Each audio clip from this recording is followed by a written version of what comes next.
मैं आचार्य विजय कुमार सांडिल्य आपको अपने YouTube चैनल में हार्दिक स्वागत एवं अभिनंदन करता हूं। और आज हम लोग तुलसी के महत्व के रूप में ये जानने का प्रयास करेंगे कैसे भगवान विष्णु ने शंखचूड़ का रूप धारण किया और भगवान विष्णु ने तुलसी का शील हरण किया और तुलसी के द्वारा भगवान विष्णु को पाषाण बन जाने का श्राप देना और भगवान शिव जी को तुलसी को सांत्वना देना और कैसे गंडकी एवं शालग्राम की उत्पत्ति हुई थी। तो मैं अपनी वीडियो की शुरुआत करता हूँ। भगवान नारायण ने शंखचूड़ का वध करने के लिए तुलसी जी के शील का हरण किया था, क्योंकि तुलसी जो है महासती थी। उसके सतीत्व के चलते कोई देव कोई भी शंखचूड़ का वध नहीं कर सकता था।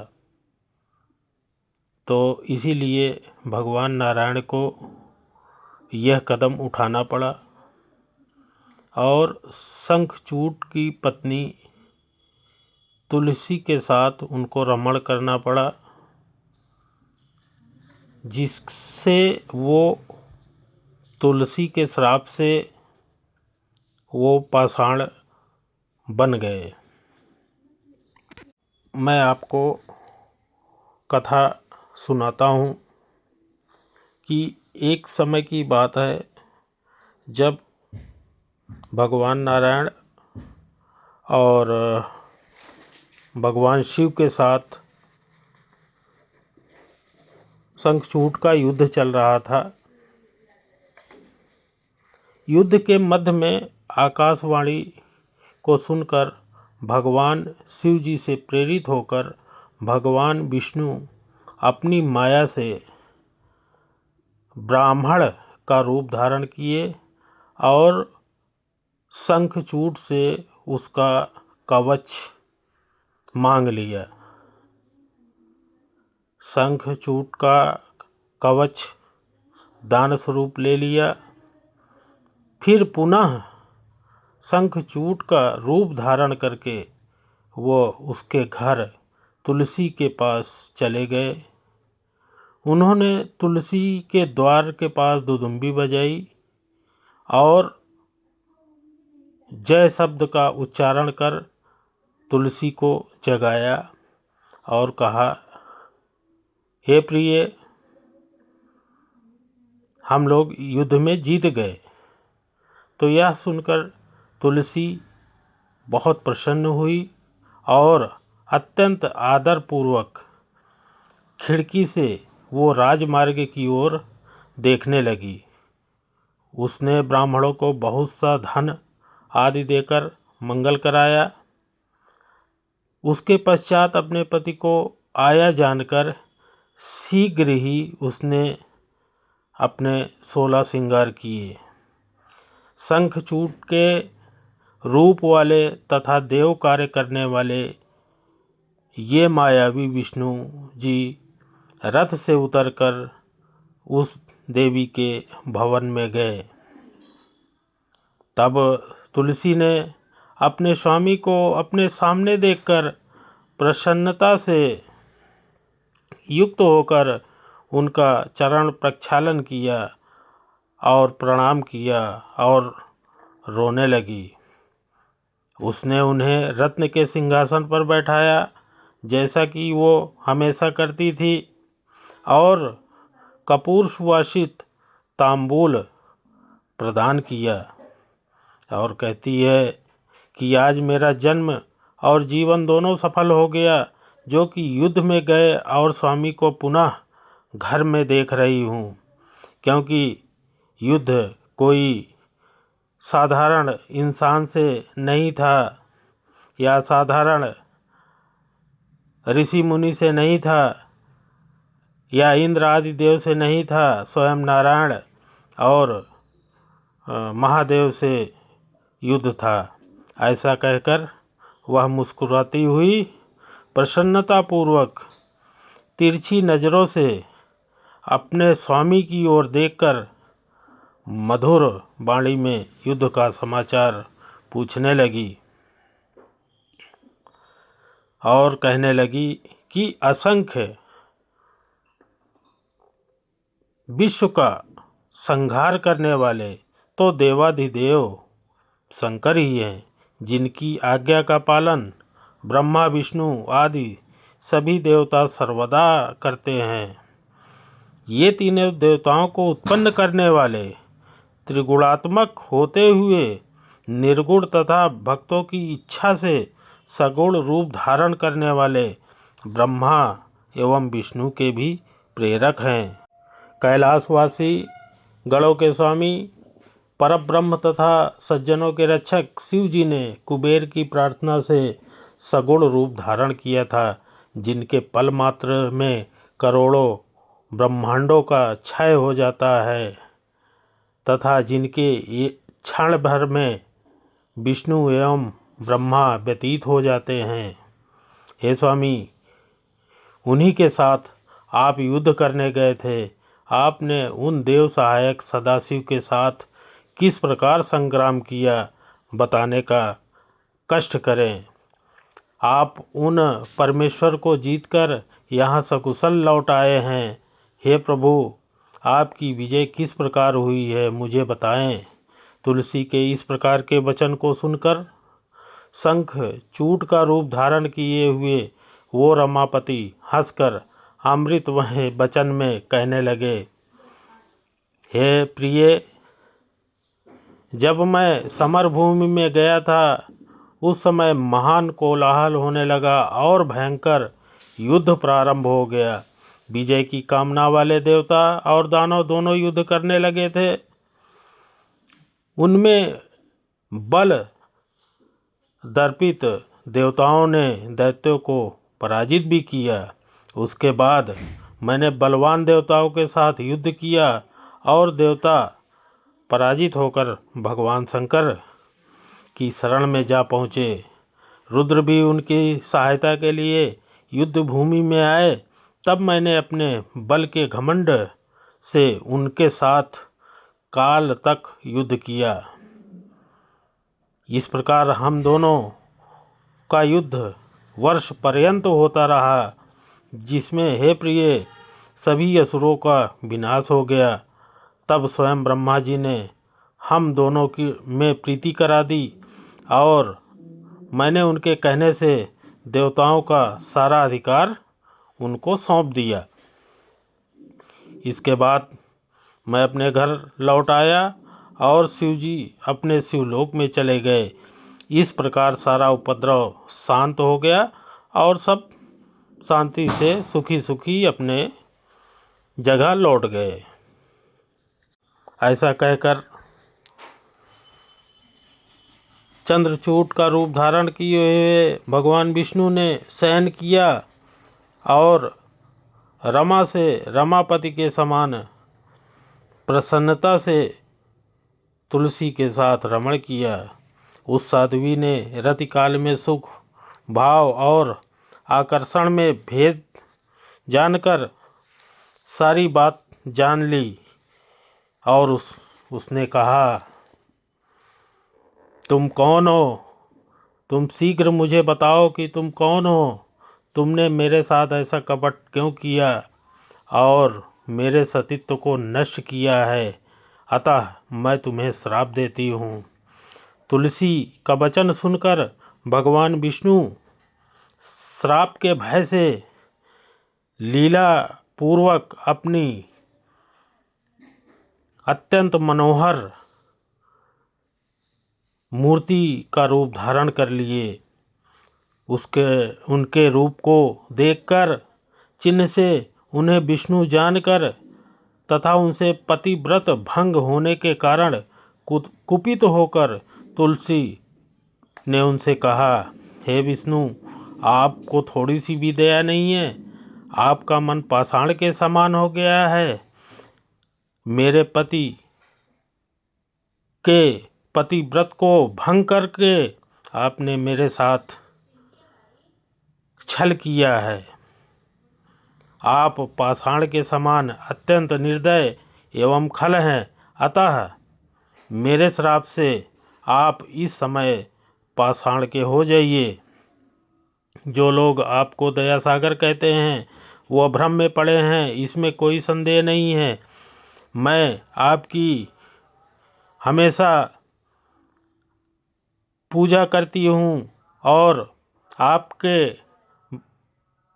रास्ते पर चलती हूँ। आपने बिना अपराध के दूसरों के निमित्त अपने ही भक्त का वध क्यों करवाया? ऐसा कहकर तुलसी व्याकुल होकर शोक से विकल होकर रोने लगी और बार बार विलाप किया। उसने रोती हुई देखकर परमेश्वर विष्णु ने शिव का स्मरण किया, जिससे संसार मोहित है।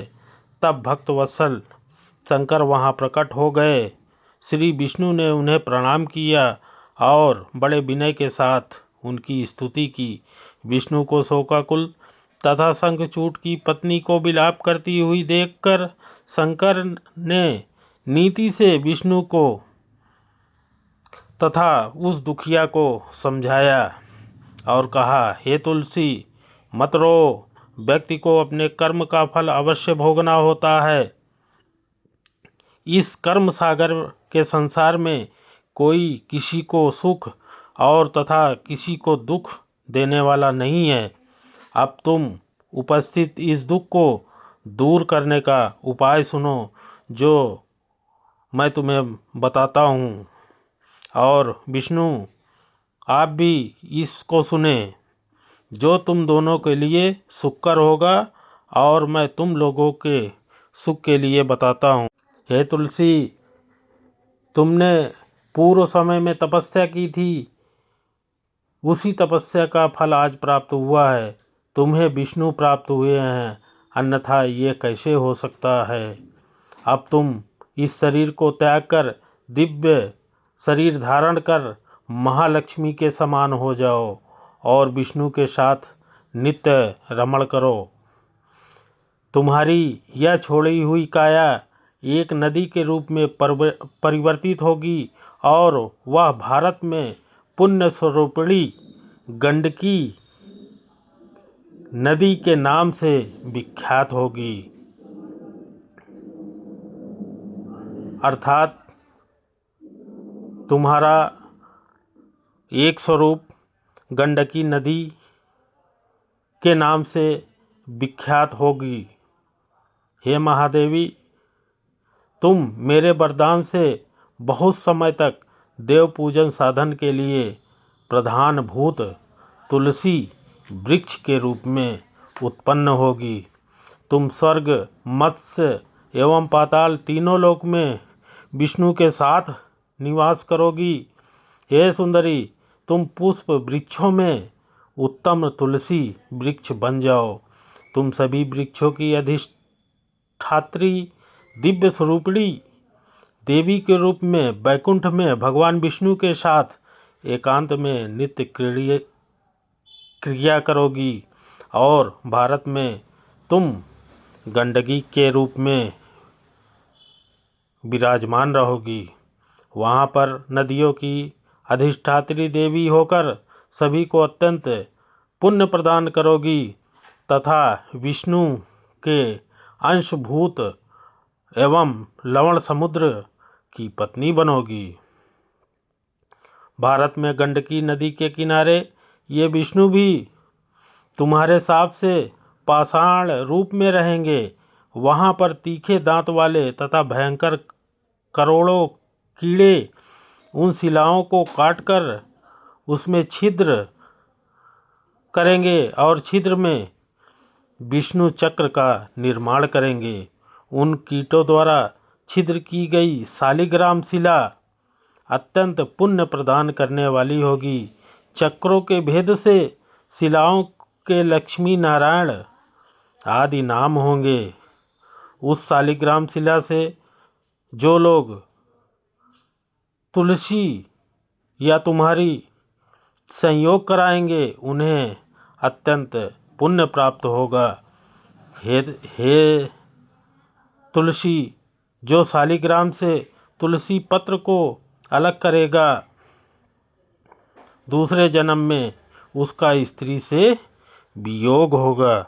ऐसा महादेव ने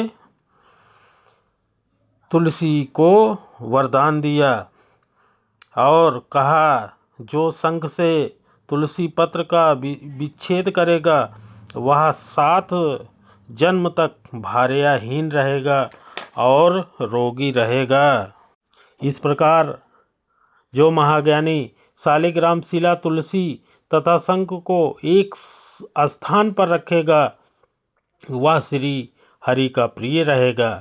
तुम एक मनवंतर पर्यंत शंखचूड की पत्नी रही।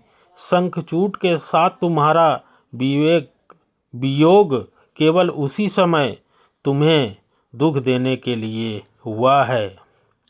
ऐसा कहकर भगवान शंकर ने शालिग्राम तथा तुलसी के महान पुण्य देने वाले महात्म का वर्णन किया।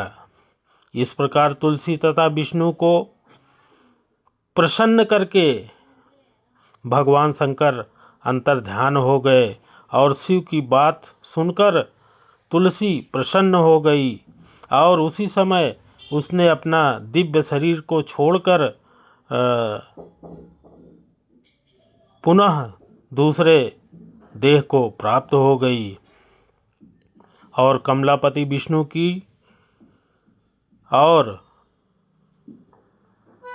उसी के साथ वैकुंठ चले गए और उसी क्षण तुलसी द्वारा परित्यक्त उस शरीर से गंडकी नदी की उत्पत्ति हुई। अर्थात जैसा कि कथा में बताया गया है कि तुलसी के श्राप से शालिग्राम शिला की उत्पत्ति हुई और भगवान विष्णु के आशीर्वाद से तुलसी वृक्ष की उत्पत्ति हुई और शालिग्राम शिला की उत्पत्ति हुई। भगवान विष्णु भी उसके तट पर मनुष्यों का कल्याण करने वाले शालिग्राम शिला स्वरूप हो गए और उसमें कीट अनेक प्रकार के छिद्र करते रहते हैं। जो शिलाएं जल में पड़ी रहती हैं वे अत्यंत पुण्यदायक हो जाती हैं। जो स्थल में रहती हैं उन्हें पिंगला नाम वाली जानना चाहिए। वह मनुष्यों को संताप ही प्रदान करती हैं। अर्थात जल में रहती हैं वही शालिग्राम शिला पूजनीय होती हैं। इस प्रकार इस कथा में ये बताया गया है कि मनुष्यों को अपने सभी कामनाओं को पूर्ण करने के लिए शालिग्राम शिला का तुलसी जी के और शंख के साथ अवश्य रखना चाहिए, क्योंकि अगर इन तीनों में कोई भी व्यक्ति या प्राणी भेद करता है तो उसको उसी हिसाब से उसका पाप भोगना पड़ेगा और उसको विरक्ति भी भोगना पड़ सकता है। इस प्रकार इस कथा के माध्यम से ये बताया गया है कि शालिग्राम शिला और तुलसी वृक्ष की उत्पत्ति कैसे हुई। शालिग्राम शिला और तुलसी जी। शालिग्राम शिला भगवान नारायण का स्वरूप है और तुलसी जी का वृक्ष स्वयं तुलसी का स्वरूप है और गंडकी का उत्पन्न होना भी तुलसी की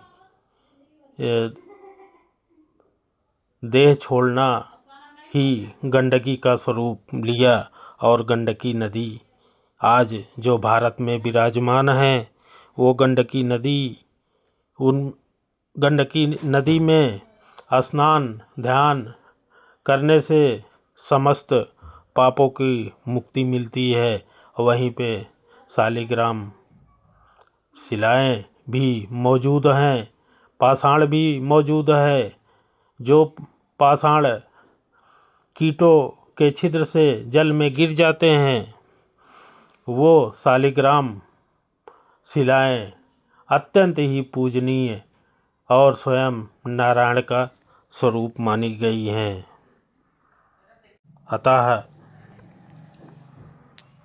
अंत में मैं आप लोगों से यही कहना चाहूँगा कि शालिग्राम शिला, तुलसी वृक्ष और तुलसी पत्ते और शंख में कोई भेद न करें। इनको भेद करने से महान पापों की प्राप्ति और विरक्ति की प्राप्ति होगी। और अगर ये वीडियो पसंद आए तो आप लोग लाइक और सब्सक्राइब करके कमेंट अवश्य करें कि आपको वीडियो कैसी लगी। धन्यवाद।